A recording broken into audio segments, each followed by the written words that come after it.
You are also on U.S. Advisory Committee for Yes. Trade Policy. So you said that Trump is a practical person, and the ties will be very good, and he will really help going forward in trade ties. So what do you mean by that statement, and how do you see U.S. and India cooperation going forward? As we speak, yesterday the first crude of U.S. has landed in India too.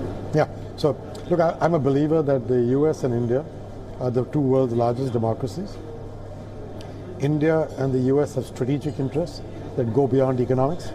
They're all about geopolitics and strategy as well as economics. Socially, our values are very similar. We care about the same things. We're basically capitalist economies. And I would say that therefore there's a lot to bind us together.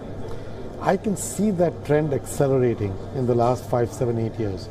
And my opinion is it's only going to get better. They're large and they're growing. If you look at ties with commerce, and if you look at the level of educational exchange, that how many students come to the US to study, this is a very deep-rooted connection. So I'm generally very optimistic about US-India relationships for the next decade. One last question to you would be about Bitcoin. So the whole world is divided. Goldman Sachs really want to go, and they are now, they want to try Bitcoins and that cryptocurrency. While JP Morgan, they don't want to touch that. What's your opinion? Bitcoin, is it here to stay? Is it legal currency? What should be the My view is that the blockchain, which is the underlying technology under the Bitcoin, is a really interesting technology. As you saw me talk about a little earlier, I think it can be used for many interesting things. A lot of work has to happen with the blockchain to make it achieve its full potential, but there's something there. Bitcoin to me is not the same as blockchain.